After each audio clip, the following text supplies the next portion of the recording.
Charles, Charles, W, middle initial, Comer. That's your last name. Yeah. What is your birthday and where were you born? I was born in Tennessee, April 21st, 1935, on Easter Sunday morning. Tell me about your family when you were growing up. Your parents, your siblings. I'm the youngest of 8 children, and we came here and we moved to Dallas in 1940 from Tennessee. And my brother had an accounting, he was a CPA, he had an accounting business there. And my other brother had a manufacturing company. And then I had a brother that was stationed at Air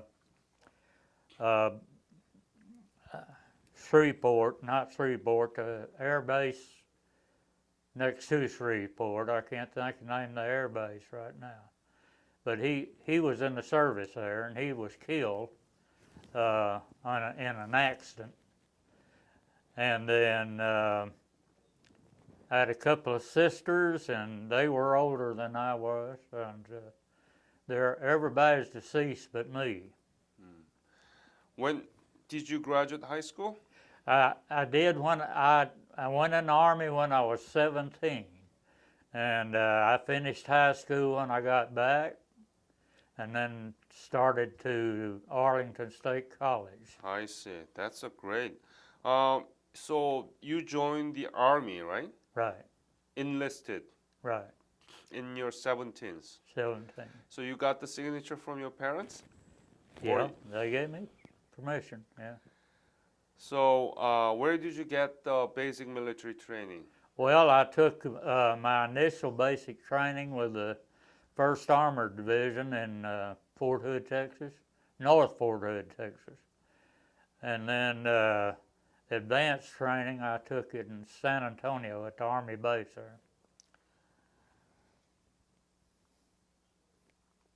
So do you remember when was you enlisted to the Army? 17s is like a 1947? No, I enlisted in 1952. 52.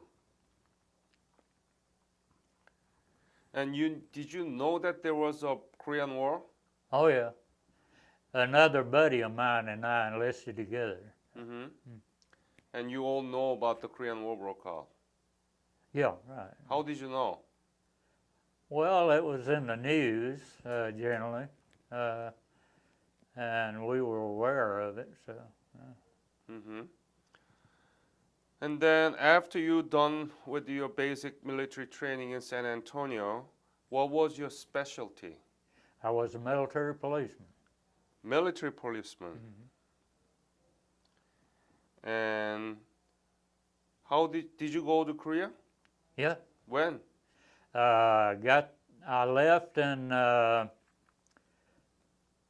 shipped out of Seattle, Washington, and when did you leave for Korea? Do you know? Do you yeah, remember? well, I know approximately. Yeah. When was it? It was in March, latter part of March, 1953. Mm-hmm. And did you stop by in Japan or did you go directly to Korea? I went to Kobe, Japan, yeah. and we zeroed our rifles in there, and then got on a tank landing craft, and went over to Incheon. Yeah. So it must be around March or April in Korea. Must be in March, April, right? It's up in April. I think. April. Yeah. Mm-hmm. Were you nervous? Yeah. Did you know anything about what's going on in Korea?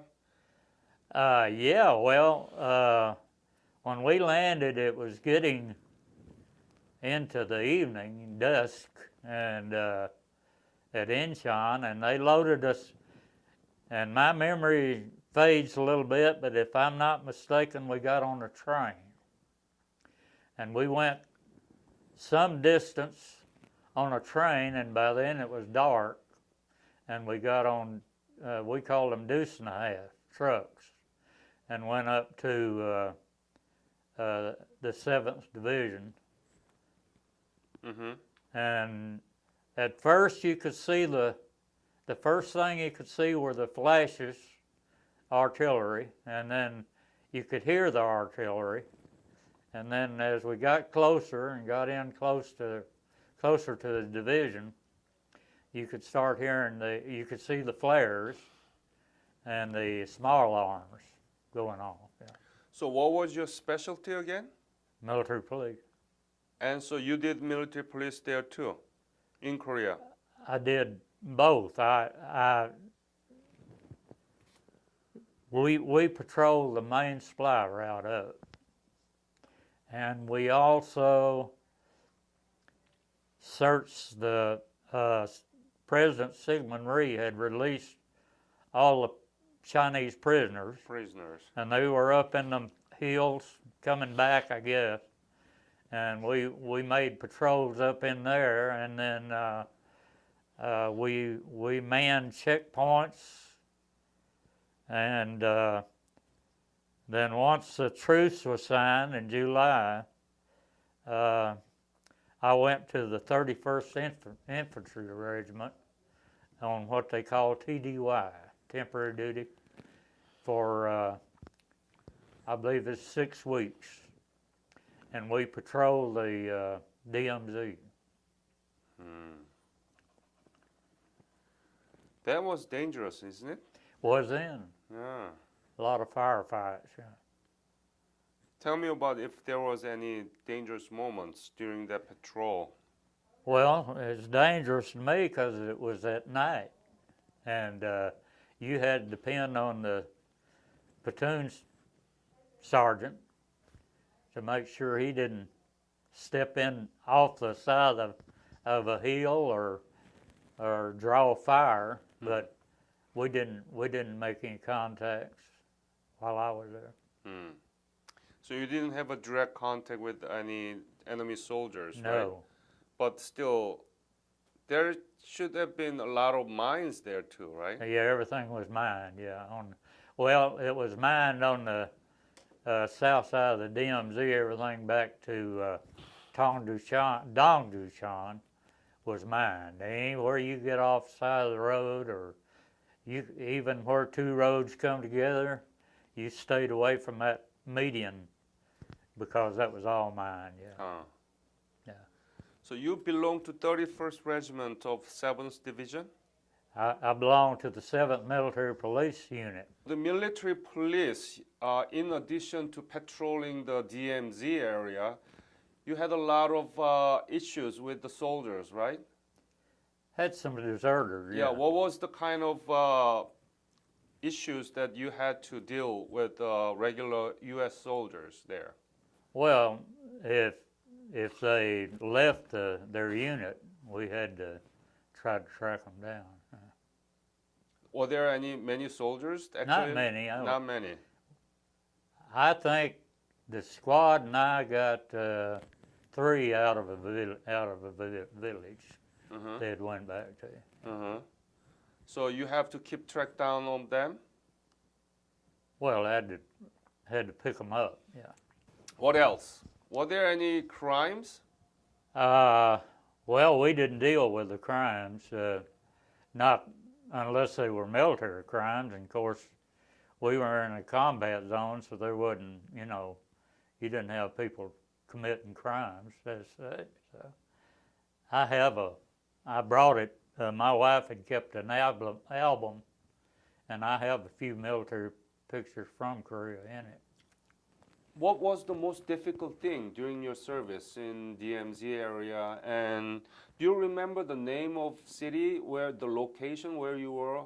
Well, I was in the 7th Division, which was north of Dongducheon.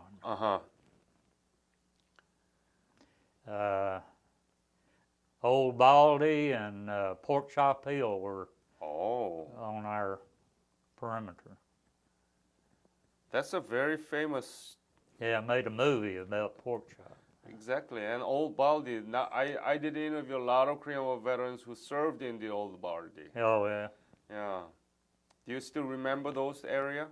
Oh yeah. The hills, of course, were bald. You know, all of them were bald from artillery and No trees left.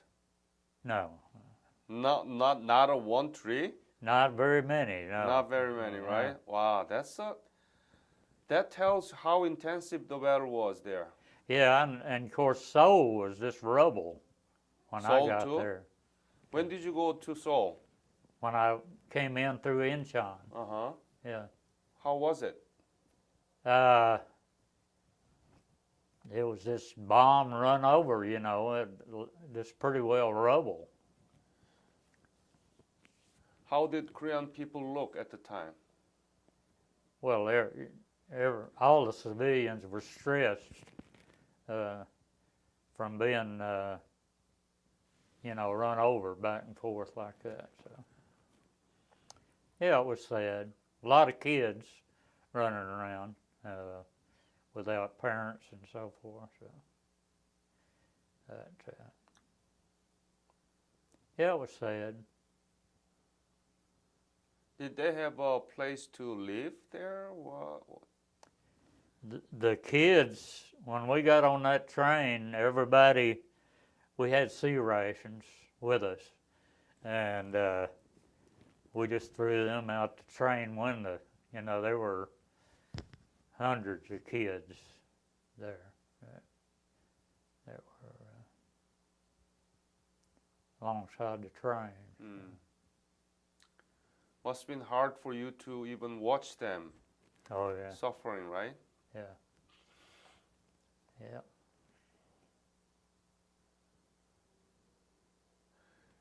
Were there any Korean children working with you or living with you in the tent? Where did you sleep actually? What was your... Well, they were before I got, you know, there in Seoul or near Seoul, where I saw most of them, and of course the area above that was on up further was mine. So they, I think our captain English, I think he took one of them back with him back to the States. You mean houseboy? I took him he adopted him. Yeah. What were you thinking when you were in Korea? It was almost the end of the Korean War, right? Mm-hmm. And what were you thinking? Did you know anything about Korea before you left for Korea? No. No. And what were you thinking? Well, I turned 18 on the way over, so just what an 18-year-old would think. It was, you know, it's kind of exciting for an 18-year-old until you got into and saw what devastation and everything had taken place. So, just what an 18-year-old would think, I guess. So you were excited before you landed in Korea, but when you saw the destruction of the war, you were kind of... Yeah, that changed my idea a little bit, yeah. Kobe was, you know, it's a thriving city, so... In Japan, you mean? Kobe, Japan. Yeah. Yeah. So coming from that to Seoul was quite a shock, yeah. Yeah. When you left Korea, when did you left Korea? It's in 14 months later, would have been May, June, around July of 54, I guess. So you remember the ceasefire was established, right? Right. What were you doing and what was your feeling about it? I mean, at the time Well, that was I announced. guess everybody's glad it was over with, and especially those guys up there in the trenches. Yeah, yeah. Because I had my appendix burst sometime after I got there. I don't remember when it was, and I went to they took me to a MASH unit.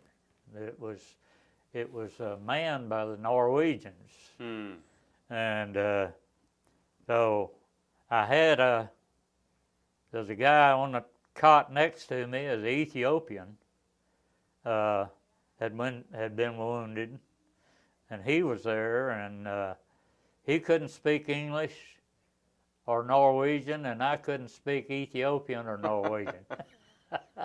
So we had a good time about that. So you sure that your operation was done right? Oh yeah, I'm sure the Norwegian. Was the doctor was Norwegian? Yeah. And was he in the ship? No, he wasn't on the ship. It was just just a MASH MASH? unit, Army unit. In a tent, was in tents, yeah. Huh. So and then you came back to your outfit?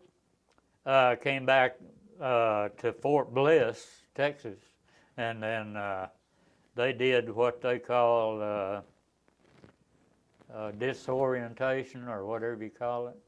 And then I was allowed to go home, and I was there for 30 days. And then I was stationed in Aberdeen, Maryland to finish my time out.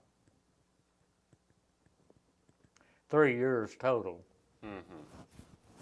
And then what did you do after you discharged from the military? Well, I went to college, and Oh, you finished your high school, right? yeah. So did you go back to your own high school? No, I did it through Texas Christian University. But what about the high school? Did you finish? You said that you. Yeah, but I got my equivalent. So you went to Texas Christian University to. What did you study? I had to take the 2 years of high school subjects, Oh. and then when I got to Arlington State College, then I still had some mathematics I had to take, and along with the college courses, so doubled up on them. That's nice. Yeah. You got the GI Bill to do that? Yeah, right. Yeah. Yeah, I got that on the college, and How much do they give you? GI Bill. I never did know what I was credited with, but while I was there, I read an ad in the Dallas paper for policemen. So I took a civil service exam, and I went on the Dallas Police Force. I was there when Kennedy got assassinated. Oh, really? Yeah. Did you witness it? Well, no, I was at Love Field where the Air Force One came in and escorted his aide. His aide and Conley's aide were at Austin, Texas. They flew in, and I took his aide, and a highway patrolman took Conley's aide, and we went toward Parkland Hospital where Kennedy was at. And before we got there, we met the hearse with Kennedy's body on it, so we turned around and followed it back to the plane. That must have been sad. Yeah, it was a sad day. Yeah. Have you been back to Korea? Not yet. Not Going yet. next year if my health holds up. Oh, you are going next year? Yeah. Ah. Why did you decide to go back? Well, I've got one grandson has already been, and I'm going to take another one with me. How old is he? He's 26. What does he do now? He works for his dad. My son has company here in Tyler, Uh-huh. and he worked for him. So, do you know what happened to Korea after you left? The country, when you left in 1954, it was rumbled, right? Yeah, yeah, All ashes and not many trees left. All Yeah. buildings were burned down and destroyed. Do you know what happened now? Well, I've seen pictures of it. I wouldn't imagine I wouldn't have recognized it. No. But there was a comical thing took place after they signed the truce. Tong Du Shan had been pretty well leveled.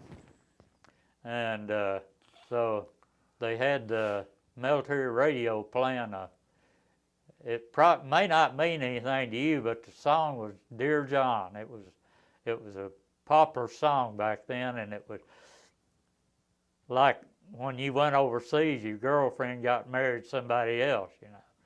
Well, they were playing that song on the military radio, and so they were taking funds up to rebuild Dong Du Shan, and they said they would play that song continuously till they got the amount of money that they wanted, and that's what they did. So every time you turn the radio on, that song was on. Now, if you go back next year to Dongducheon, Uh, you will not recognize it. no, You will see a area packed by the high-rise buildings. oh yeah, that wouldn't click with me at all. So, do you want to go back all this Old Baldy area, Pokchap Hill? Yeah, I'll go up to the DMZ. Yeah.